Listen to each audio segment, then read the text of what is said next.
అందరికీ నమస్కారం. ఆదిలాబాద్ ఎమ్మెల్యే శ్రీ పాయల్ శంకర్ గారి ఆశీర్వాదంతో బీజేపీ పార్టీ తరఫున బట్టి సవర్గాం సర్పంచ్ అభ్యర్థిగా నన్ను ప్రకటించడం జరిగింది. అందుకు పాయల్ శంకర్ గారికి ధన్యవాదాలు తెలుపుతూ, మా గ్రామం మావల మండలంలోని బట్టి సవర్గాం. ఈ గ్రామంలో చాలా ఏళ్ళ నుంచి అభివృద్ధికి నోచుకోకుండా ఇలాగే ఉంది. గతంలో నేను అదే గ్రామ పంచాయతీలో పనిచేయడం వల్ల నాకు కొంత అనుభవం ఉంది. దాని గురించి అభివృద్ధి కొరకు ఏమేమి చేయాలనే విషయం మీద కొంత అవగాహనతోని గ్రామానికి సేవ చేస్తూ నాకున్న ఆలోచనలతో అభివృద్ధి పదంలో ముందుకు తీసుకెళ్ళడానికి కృషి చేస్తానని ఈసారి సర్పంచ్ ఎన్నికలలో పోటీ చేస్తున్నాను. నాకు కత్తెర గుర్తు కేటాయించడం జరిగింది కాబట్టి కత్తెర గుర్తుకు ఓటేసి నన్ను గెలిపించాలని అందరిని కోరుతూ, నేను సర్పంచ్గా ఎన్నుకోబడితే మా గ్రామంలో చేయబోయే పనులను కొన్నింటిని ఆలోచించుకోవడం జరిగింది. నేను నా స్వంతంగా ఒక మేనిఫెస్టోని అనుకొని ఈ కార్యక్రమాలు ప్రజలందరూ నన్ను గెలిపిస్తే చేయడానికి నేను సిద్ధంగా ఉన్నానని మేనిఫెస్టో తయారు చేసి ప్రతి ఇంటికి ఇస్తున్నాను. అలాగే ఒక ఒప్పంద పత్రం కూడా తయారు చేశాను. నేను గెలిచిన తర్వాత ఏమేం పనులు చేస్తాను, ఏ విధంగా చేస్తాను, చేయకపోతే ఏ విధమైన చర్యలు తీసుకోవచ్చు అనే విషయం మీద కూడా నేను ఒక ఒప్పంద పత్రాన్ని తయారు చేశాను. నన్ను ఎన్నుకున్న తర్వాత ప్రజల నుండి పనులు చేయడం కొరకు ఎటువంటి డబ్బులు ఆశించను. గ్రామ పంచాయతీ సొమ్మును అక్రమంగా ఖర్చు చేయను. తప్పుడు లెక్కలు చూపించి అక్రమార్జన చేయను. చట్ట వ్యతిరేక పనులు చేసేవారిని ఎవరిని కూడా, గ్రామ అస్తిత్వానికి భంగం కల్పించే వారు ఎవరిని కూడా ఉపేక్షించను. గ్రామ సమగ్రాభివృద్ధికి ప్రజలకు సేవకుడునై అంతఃకరణ శుద్ధితో పనిచేస్తానని దైవసాక్షిగా ప్రమాణం చేస్తూ ఇట్లాంటి ఒప్పంద పత్రం కూడా ఒకటి ప్రజలకు నేను గెలవకముందే ఒప్పుకొని అందరికీ ఇవ్వడం జరుగుతుంది. తర్వాత నేను గెలిచిన తర్వాత ఊర్లో చేయబోయే పనులు, గ్రామంలోని అన్ని కూడలీలలో, అన్ని చౌరస్తాలలో మన జాతీయ నాయకుల విగ్రహాలు ఏర్పాటు చేయడం. ఇప్పటి వరకు మా ఊర్లో ఎటువంటి ఒక విగ్రహం కూడా జాతీయ నాయకులది, అంబేద్కర్ గారి, గాంధీ కానీ, శివాజీ కానీ, ఇటువంటి ముఖ్య నాయకుల ఎటువంటి ఫోటోలు, విగ్రహాలు మా దగ్గర లేవు. కాబట్టి అవి ఏర్పాటు చేయాలని భావించుకుంటున్నాం. అట్లనే మా ఊర్లో ఎంపీయూపీఎస్ వరకు 7వ తరగతి వరకు పాఠశాల ఉంది. దాన్ని 10వ తరగతి వరకు పెంచడం కొరకు ఎమ్మెల్యే గారి సహకారంతో తొందరలోనే దాన్ని చేయడం కొరకు కృషి చేయడం.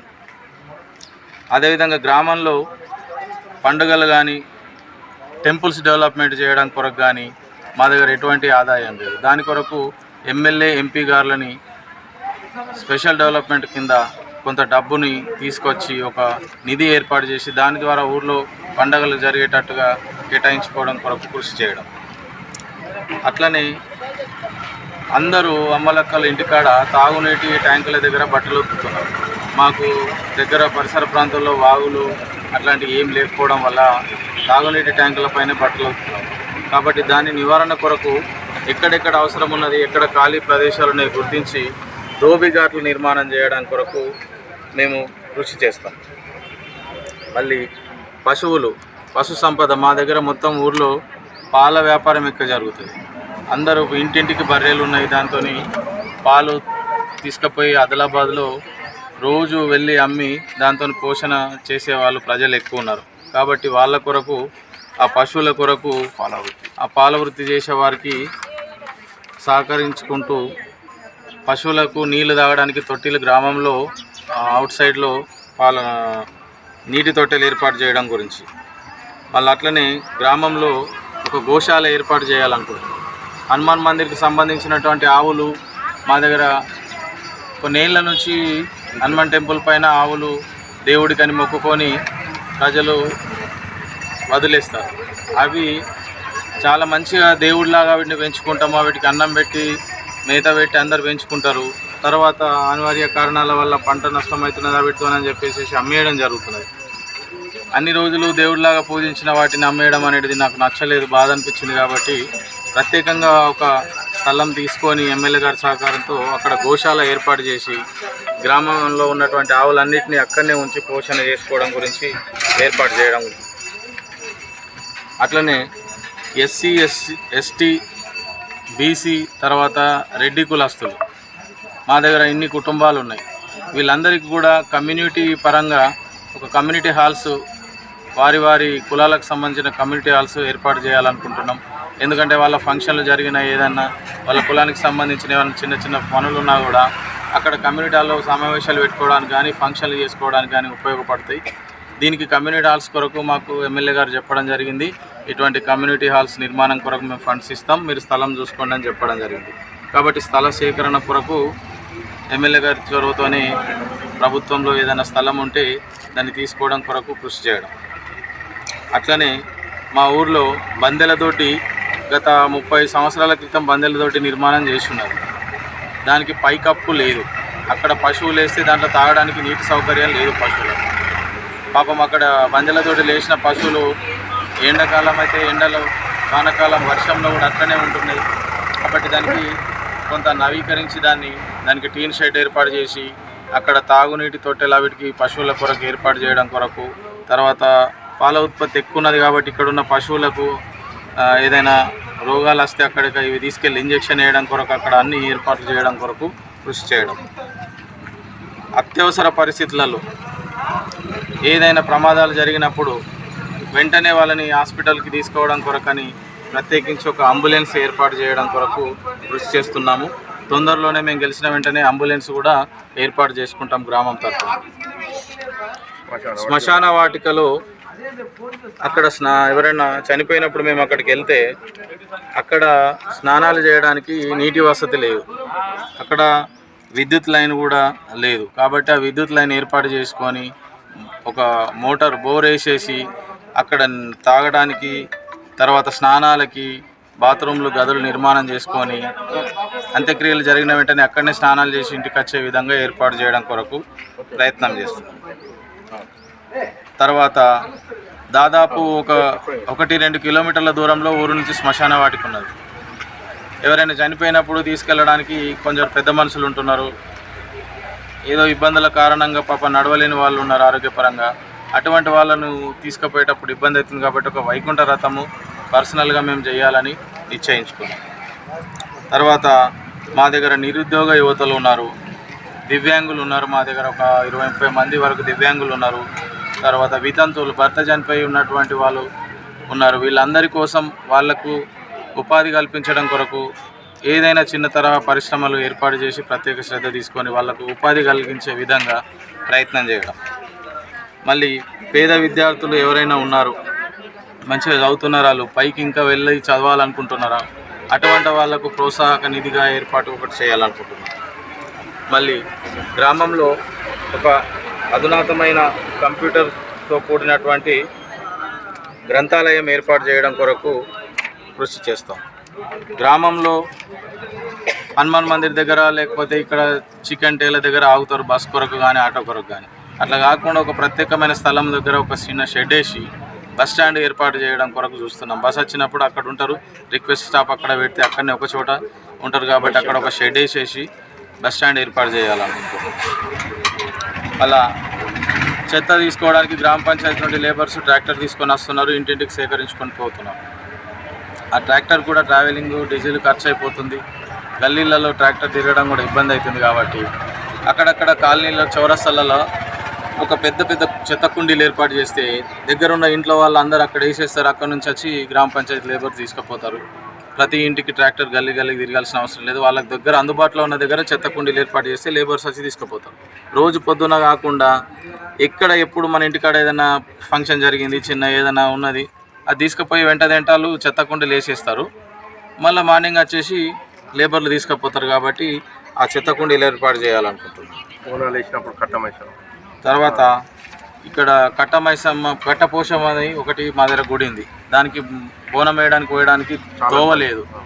పొలం మడిల నుంచి చాలా ఇబ్బంది పడుకుంటూ పోవాల్సి వస్తుంది. కాబట్టి కాలినడక కొరకు ఇక్కడ నుంచి అక్కడ వరకు ఒక చిన్న సీసీ రోడ్డు ఏర్పాటు చేయడం కొరకు ప్రయత్నం చేయడం. అన్ని కూడళ్లలో ఎక్కడైతే ఖాళీ స్థలం ఉందో ఇండ్ల పక్కన అక్కడిక్కడ చెత్త పేరుకుపోయి ఉంటున్నది. తర్వాత మాది మీది జాగా అని చెప్పేసి చిన్న చిన్న గొడవలు జరిగే అవకాశాలు ఉంటాయి, ఖాళీ స్థలాలు ఉంటాయి. కాబట్టి ఎక్కడ ఖాళీ స్థలాలు ఉంటే అక్కడ దాన్ని గ్రామ పంచాయతీ నుండి దానికి ఫెన్సింగ్ ఏర్పాటు చేసి అక్కడ పండ్ల మొక్కలు కానీ పూల మొక్కలు కానీ ఏర్పాటు చేసి కాలనీలు అందంగా కనిపించే విధంగా ప్రయత్నం చేయడం. తర్వాత ఎక్కడ ప్రహారీ గోడలు ఉన్నాయి, కాంపౌండ్ వాల్స్ ఉన్నాయి, అక్కడ అన్ని చోట్లలో మంచి నీతి సూక్తులు, భక్తి సూక్తులు అన్నీ రాయించేసి ఎవరైనా బయట వాళ్ళు ఊరి వాళ్ళు వచ్చి చూస్తే ఫస్ట్ ఇల్లు ఉన్నది ఎట్లా ఉన్నది, ఇంట్లో ఆడ మనిషి ఇల్లాలు గుణం తేలాలంటే ఆకిలి చూడాలని అంటాం. ఆకిలి శుభ్రంగా, ఇంటి పరిసరాలు శుభ్రంగా ఉంటే అక్కడ ఉన్నటువంటి అమ్మ మంచిగా ఉన్నది, మంచి ఆలోచనలతో అర్థం ఎట్లయితుందో అట్లనే మనకు ఎవరైనా వేరే ఊరు వాళ్ళు వచ్చి చూస్తే కాంపౌండ్ వాల్స్ మీద మంచి నీతి సూక్తులు, భక్తి సూక్తులు కనిపిస్తే మన మీద మంచి అభిప్రాయం వచ్చిన వాళ్ళకి కనిపిస్తుంది. తర్వాత పిల్లలు, చదువుకున్న పిల్లలు అటు ఇటు తిరిగినప్పుడు ఆ సూక్తులు చదవడం వల్ల కొంత ప్రభావం పడుతుంది. దాని కొరకు ప్రత్యేకించి మంచి రంగురంగుల డిజైన్లతో అన్ని కాంపౌండ్స్ వాళ్ళ పైన నీతి కానీ భక్తి సూక్తులు, దేశభక్తి సూక్తులు రాపించడం చేయాలనుకుంటున్నాం. మొక్కలు నాటడం వల్ల మా పర్యావరణ పరిశుభ్రత ఏర్పాటుతో పాటు మంచి ఆక్సిజన్ రావడానికి ఇదైతే కాబట్టి మొక్కలు ఎక్కడ ఉన్నా కూడా హరితారం కింద పెద్ద ఎత్తున మొక్కలు నాటి సంరక్షించుకోవాలనుకుంటున్నాం. తర్వాత బాల వికాస్ నుంచి ఒక వాటర్ ప్యూరిఫైడ్ ప్లాంట్ 1000 లీటర్ల సామర్థ్యంతో అందరికీ ఉచితంగా ఇచ్చేటట్టుగా ప్యూరిఫైడ్ వాటర్ ప్లాంట్ ఒకటి ఏర్పాటు చేయాలనుకుంటున్నాం. తర్వాత గ్రామంలో సీసీ కెమెరాలు భద్రత దృష్ట్యా సిటీకి దగ్గర ఉండడం వల్ల కొత్త వ్యక్తులు ఎవరో రావడం జరుగుతుంది. టెంపుల్స్ దగ్గర కూడా భద్రత లేదు కాబట్టి సీసీ కెమెరాలు ఏర్పాటు చేసేసి దాన్ని పోలీసు శాఖతో అనుసంధానం చేసే విధంగా ఏర్పాటు చేయడం. తర్వాత నందీశ్వరాలయం దగ్గర అక్కడనే ఇంకొక హనుమాన్ టెంపుల్ కట్టుకోవడం జరిగింది గ్రామం నుంచి. కాబట్టి అక్కడ తాగునీటి కొరకు కానీ, టెంపుల్కి పోయినప్పుడు కాళ్ళు కడుక్కోవడానికి కానీ, వచ్చిన భక్తులకు తాగడం కొరకు నీళ్ళు ఉపయోగపడేటట్టుగా ఒక బోర్ వేసేసి అక్కడ మోటార్ ఫిట్ చేసి చిన్న ట్యాంక్ ఏర్పాటు చేసేస్తామని చెప్పేసి కృషి చేయడం. తర్వాత ఈ పనులన్నీ కానీ ఇంకా గ్రామ పంచాయతీకి సంబంధించినటువంటి ఏ పనులు ఉన్నా, పేపర్ వర్క్ కానీ, నిరుద్యోగులకు సంబంధించినటువంటి ఏవైనా నోటిఫికేషన్స్ కానీ, ఎటువంటి ఉద్యోగ అవకాశాలు పడ్డా కూడా ఎంపీ గారి, ఎమ్మెల్యే గారి సహకారంతో ప్రభుత్వ పథకాలన్నీ తొందరగా చేయించడం కొరకు మేము ముందంజలో ఉంటామని తెలియజేస్తున్నాం. ఒకటి కంప్లైంట్ బాక్స్, ఒకటి సజెషన్స్ బాక్స్ ఒకటి పెడతాము. అన్ని గల్లీలలో కూడా సజెషన్స్ బాక్స్ పెడతాం. ప్రజలు మా పరిపాలన పట్ల ఏమనుకుంటున్నారు అనే దాని విధంగా అన్ని చోట్ల సలహాలు కొరకు బాక్సులు పెడతాం. మా పని విధానం ఎట్లున్నది వారం అక్కడ ఉన్న వాళ్ళు చిట్టి రాసి డబ్బాలు వేసేస్తే మేము దాన్ని వారం రోజులు తీసుకొని అలా ఏం సమస్యలు రాసిండ్రు, దానికి ఏమేం పరిష్కారాలు చూపించాలా, అటువంటి దాని మీద మేము మరి ఆలోచించుకొని సంబంధిత వార్డు మెంబర్లను కానీ, పంచాయతీ కార్యదర్శి కానీ, అధికారులను కూర్చోబెట్టుకొని అవన్నీ వివరణ తీసుకొని నెక్స్ట్ వారంలో వాళ్ళ సమస్యలన్నీ తీర్చేటట్టుగా ప్రయత్నం చేస్తాం. ఈ విధంగా మేము గెలిచిన తర్వాత గ్రామాభివృద్ధి కొరకు మేము పాటుపడతామని తెలియజేస్తాం. అందరి ఓటర్ దేవులకు నమస్కారం. నాకు కత్తెర గుర్తుకు ఓటేసినాన్ని గెలిపించాలని ఓటర్ దేవుళ్ళందరినీ కోరుతున్నాను. కత్తెర గుర్తుకే. మీరు చేసే కార్యక్రమాలు ముందుగా మాకు తెలపగలరు. మీరు చేసే ప్రతి కార్యక్రమాలు మీకోసం మీ టీవీలో రావాలి అంటే మీరు ఛానల్ వాట్సాప్ నంబర్కు వీడియోలు పంపగలరు. సెల్ 9490739246.